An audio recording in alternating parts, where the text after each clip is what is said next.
Start करना है। Sir, Haryana सरकार ने फसलों की खरीद को लेकर अधिसूचना जारी कर दी है। आप लगातार कहते हैं कि हरियाणा में वो फसल तो होते ही नहीं। ये पहले जब बने कई दिनों से कह रहे हैं कि हम 24 फसलों पे एमएसपी दे रहे हैं। एमएसपी देने का काम केंद्र सरकार का। ये कह रहे हैं 24 फसल का काम हरियाणा में दे रहे हैं। 24 फसल मैंने असेंबली में भी कहा था, उनका नाम तो बताओ कौन सी 24 फसल होती है हरियाणा में। जो हो रही है उनको ही नहीं एमएसपी मिल रहा। धान में जो है जैसे 2320 रुपये है एमएसपी, धान में लोगों ने 2100 रुपये बेचा है। कटौती चली है 200 300 रुपये प्रति क्विंटल।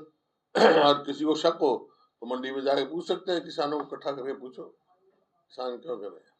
सर, जगदीप डल्लेवाल जी की तबीयत लगातार बिगड़ रही है वहाँ पे और अभी तक कोई पहल नहीं। बड़ा गंभीर वो है और काफी उनकी स्थिति जो है गंभीर बनी हुई है, नाजुक बनी हुई है। सरकार को तुरंत उससे बातचीत करना चाहिए और उसका समाधान करना चाहिए, क्योंकि उनकी जीवन बहुत कीमती है। किसान नेता है वो। हरियाणा सरकार की तरफ से ये बयान आते हैं कि पंजाब में बैठे हैं और पंजाब की सरकार को ये कोशिश करनी चाहिए कि वो अपने किसानों को और खासतौर से पंजाब के किसानों को सेटिस्फाई करें और जो भी उनको देना है पंजाब से दिया जाए। ऐसा है को पंजाब के किसान हैं या कहीं के भी किसान हैं, जो उनकी मांग है वो अकेले उनके लिए नहीं है। उनकी मांग है एमएसपी को कानूनी गारंटी दी जाए, लीगल गारंटी मांग रहे हैं।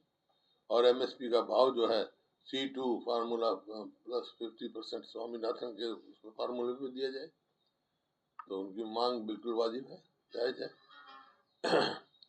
खेती को लाभदायक बनाने के लिए ये तो आज नहीं तो कल करना पड़ेगा। सर, ऐसा ही एक बयान हरियाणा के मुख्यमंत्री ने भी दिया है। उन्होंने कहा है कि हिमाचल की सरकार को भी किसानों के बारे में सोचना चाहिए और हरियाणा जिस तरीके से फसलों पर एमएसपी दे रही है वो हिमाचल की सरकार को कहाँ दे रही है एमएसपी? खाली जबान से कहने से थोड़ा मिलता है। ग्राउंड पे क्या है? कह रहे हो सब कुछ कह रहे हैं, तो केंद्र सरकार भी है, सब ये कह रहे हैं भाई बिल्कुल ठीक है, एमएसपी किसानों को मिल रही है, लेकिन कहाँ मिल रही है? इंटरनल रिपोर्ट पर सर काफी चर्चा हुई और रंगलाल साहब ने भी एक प्रेस कॉन्फ्रेंस करके पूरा तथ्यात्मक चीजों का हुआ। उदयवान साहब भी दिल्ली आए थे, उदयवान साहब जो प्रदेश अध्यक्ष हैं, आप भी नेता प्रतिपक्ष थे उस पूरे चुनाव में। आखिरकार क्या गलत गया था और क्या रीजन लगा कांग्रेस के उस प्रदर्शन का जिससे ज्यादा? अभी रिपोर्ट आने दो, बताऊंगा। सर, इसके अलावा जिस तरीके से दीपक बाबरिया जी ने 22 प्रभारियों की जो जिला प्रभारियों की नियुक्ति हुई थी उसको रोक लगा दी है, काफी सवाल उठ रहे हैं उसको लेकर। नहीं, आपको गलत है। 22 प्रभारी नहीं लगाए। कुछ बीच में जो जगह खाली हो गई थी, जैसे कुछ लोग कांग्रेस छोड़ गए जो प्रभारी थे, चुनाव लड़ गए, वो जगह किया था उन्होंने कोई उसको कैंसिल नहीं किया है। कोई बात डिस्कस करनी हो कर लेंगे। विपक्ष के सर प्रदर्शन देखने को मिला, आप भी गए, रोहतक भी, चंडीगढ़ में भी प्रदर्शन हुआ। तो जो आप लोग कहते हैं कि भाई नंबर भले ही कम हो लेकिन विपक्ष है हरियाणा में और वो आवाज उठाएगा। उठा ही रहे हैं।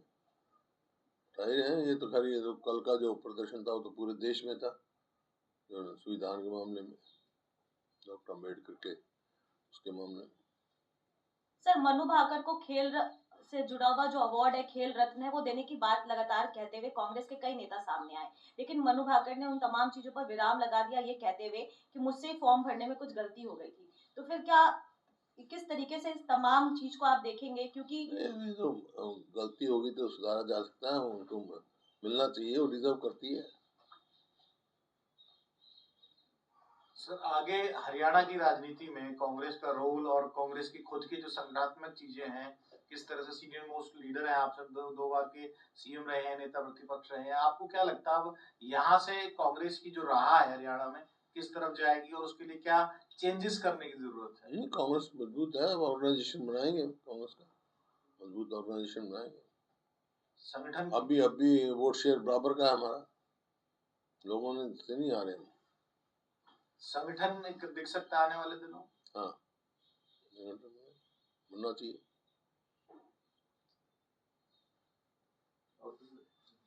Thank you. चाहे